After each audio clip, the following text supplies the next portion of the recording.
Welcome to the Mentor Podcast, where the most highly motivated entrepreneurs come to get their weekly dose of financial stability with host Ron LeGrand, as well as other nationally recognized thought leaders who will teach you how to get, grow, and protect your wealth. Well, hello, everybody. It's Ron LeGrand again with another edition of the Mentor Podcast. My guest today is Raphael Vargas. You may have heard that name because he is a sensation in the industry on wholesaling houses, and frankly, he has wholesaled more houses than I've ever met anybody that's wholesale more. So how are you, sir? Welcome to the call today. Amazing. I'm apologize for a little loud. I'm walking past my sales floor, and so amazing day. All right. Well, listen, what we're going to do is start off by letting everybody know who you are and where you came from and what you do today and how you got here. And that'll lead us into the discussions as to what value you can be to them and what you can help them with. All right? Great. Absolutely. And so I don't know anybody that knows more about you than you. So I'll let you start by first of all, I want everybody here. How old are you today? I'm 27 years old today. 27 years old. Okay. So yes, there you go, millennials. All right. So where do you live now, Raphael? I currently live in Tampa, Florida, originally from Washington, D.C. metro area. Started there in my career in real estate wholesaling at the age of 21. When I was 21 years old, so that was about 6-7 years ago. And, came from absolutely nothing. Came from, not even college education, got kicked out of high school. Came from a struggling background where my mother and my mentally disabled brother were in a single household with not a father figure in my life. So I had to learn the hard way. The school of hard knocks was going down the wrong path and quickly changed my life. Glory be to God, kind of guiding me in the right direction and faith, which led me into real estate at the age of 21 years old. Quit my dead-end job completely to pursue real estate. I told my mother, hey, Mom, I promise you one day I will retire you. I will be a multi-millionaire real estate investor. I promise you. She didn't believe me. My sisters didn't believe me. My siblings didn't believe me. My friends didn't believe me. The people that tried to work, I tried to work in real estate companies, they didn't believe me. No one believed in me except that voice in my head and God. And 7 years later, turns out I own, $10 million worth of real estate assets. I've made over $10 million in wholesaling in my career. $10 million last year. We did right around $4 million in assignment fees. This year we'll probably do about $5-6 million in real estate assignment fees, flipping wholesale contracts. We're in 8 different metropolitan markets. God is good. God is amazing. Now we have a huge real estate education company. My companies collectively this year are going to be doing over $10 million. And I'm 27 years old, and I live an amazing life. I've retired my mother completely, so my mom is pretty shocked that I went against her will, but at the end of the day, it went well. I have a Lamborghini Aventador that I paid cash for, and I fly jets and go on yachts and live just a dream life, an amazing life for a 27-year-old that never went to college. That was a dropout. Well, I bet if we look back, one of the biggest, if not the biggest reason that compelled you is that everybody was telling you couldn't do it. Would that be correct? Absolutely. Same thing happened to me when I was a long time ago. Never mind what age.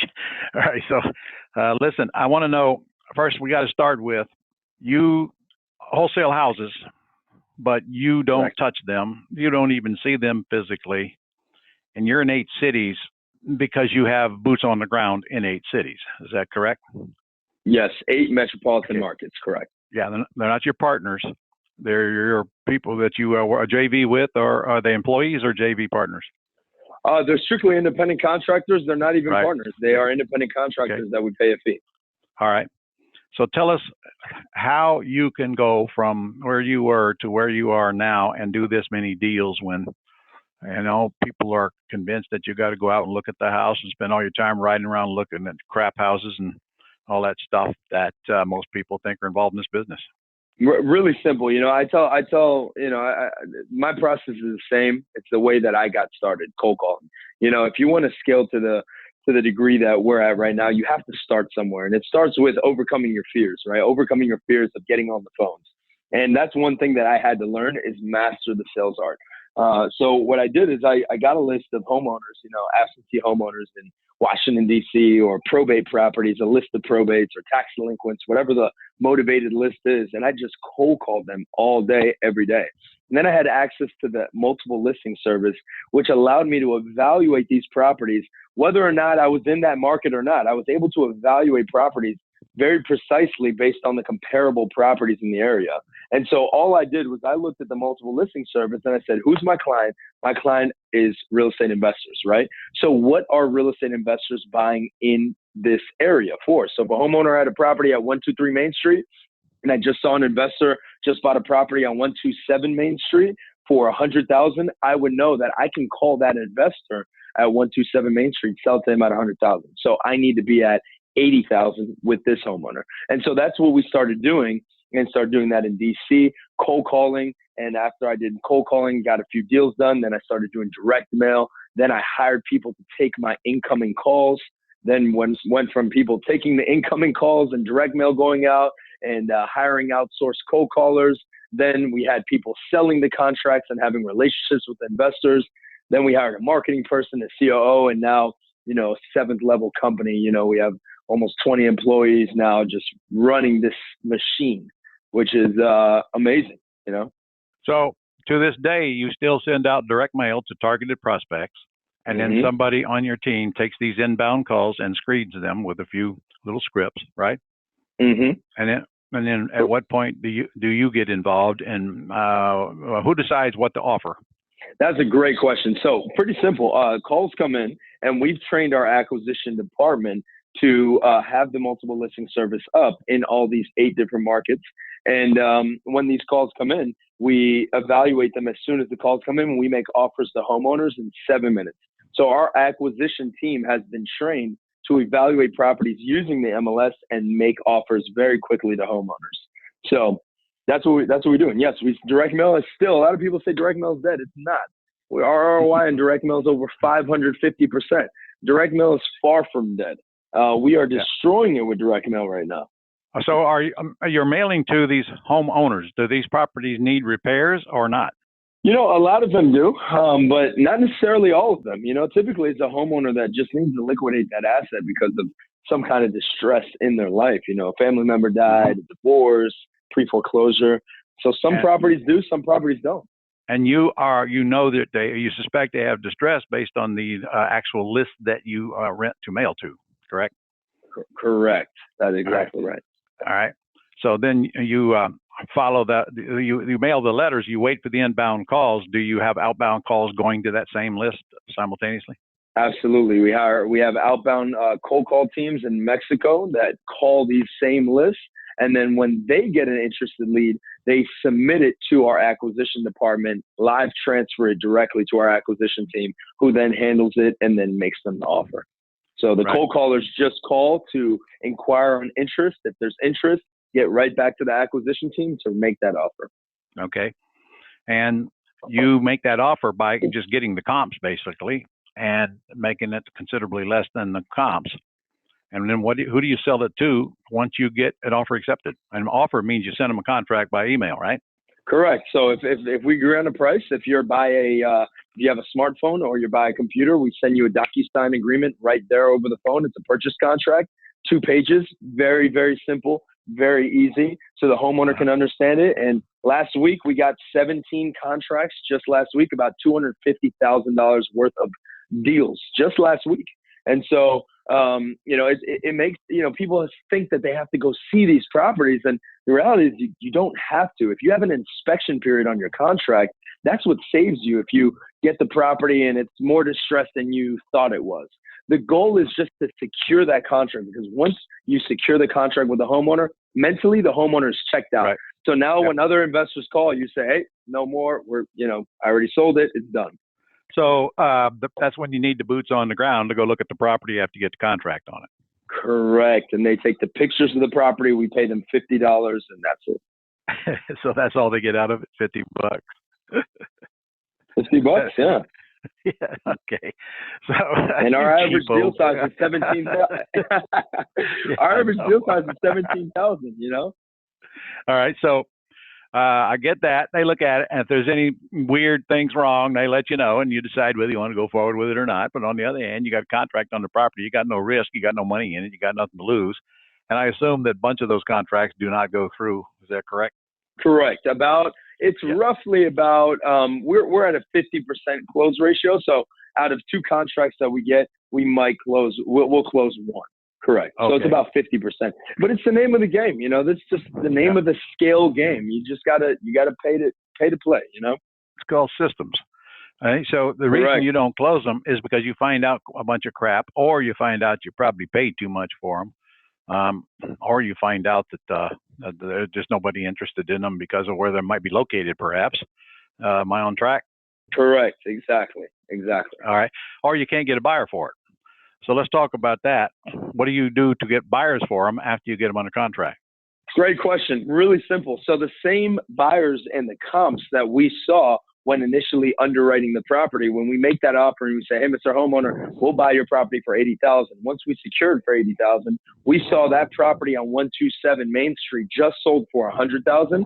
Our sales or disposition people, now they're the ones that call those investors. They use the comps in the area and they say, 127 Investor LLC just bought this property for $100. Let me skip trace that LLC, right? Find out who the owner of the LLC is.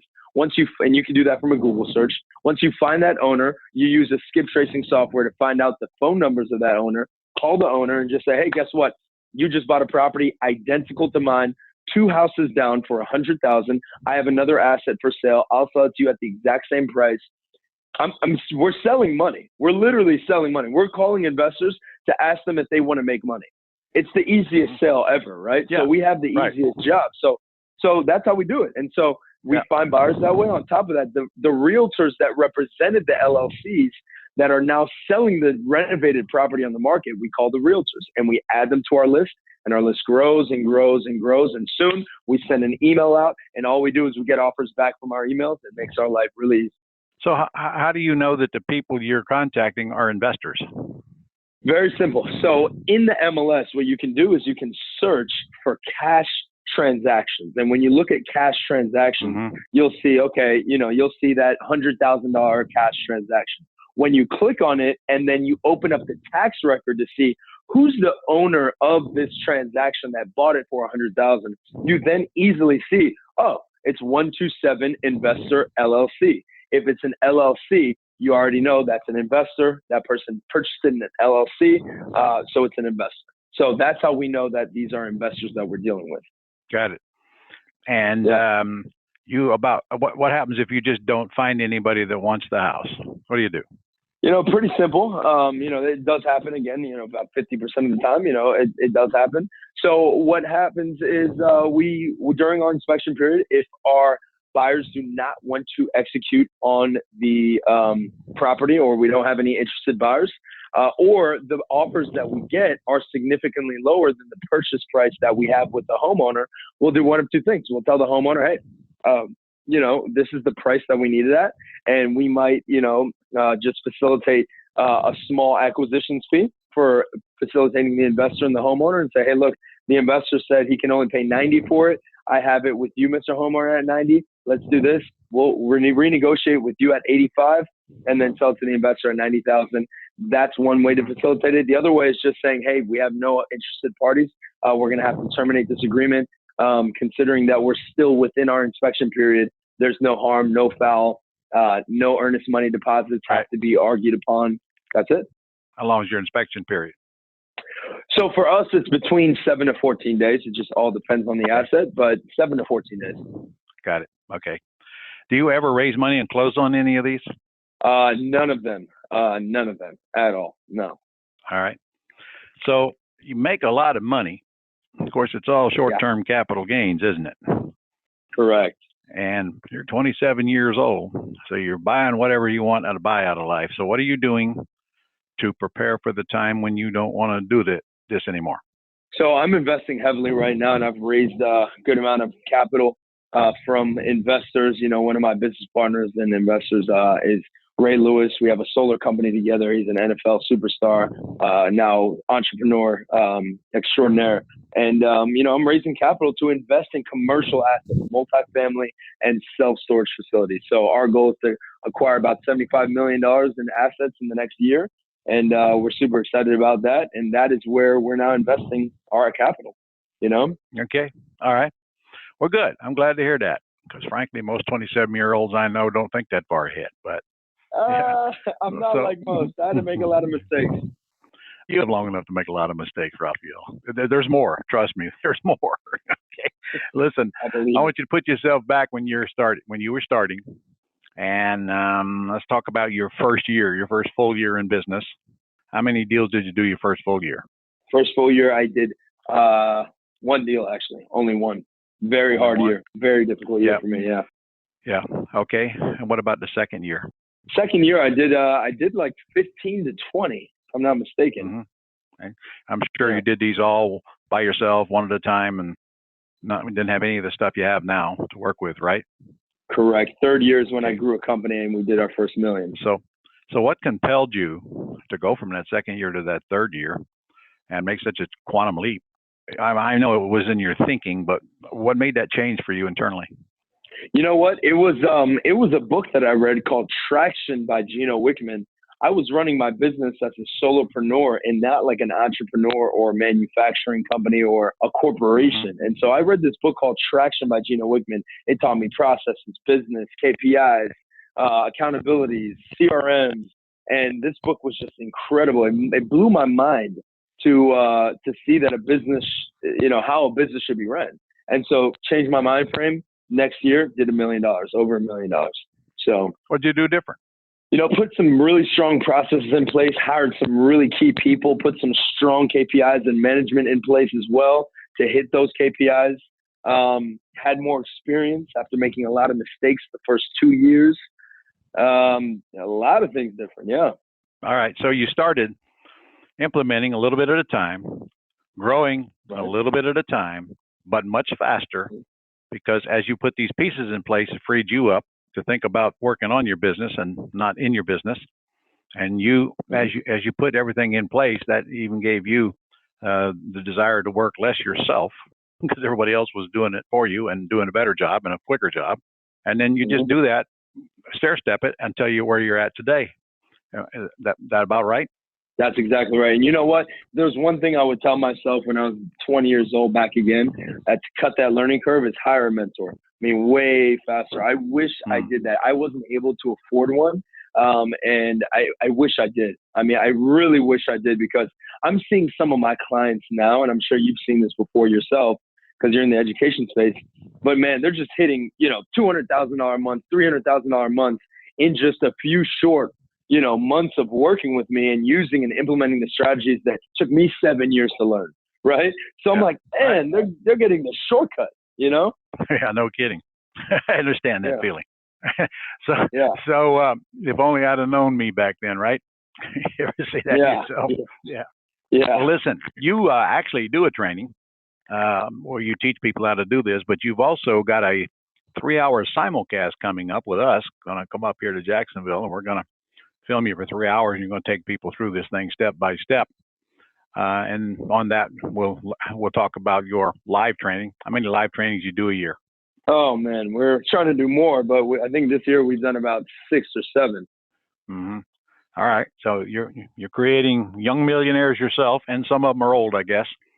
So if I ask you, what is the best piece of advice that you could give our listeners, other than get a mentor, because I wouldn't agree with you more on that one, what would it be? Oh man, best piece of advice is I don't know what degree people are in, but for the people that have not gotten to real estate, you have to just jump in. Stop playing by the fence. Jump in head first. Make mistakes.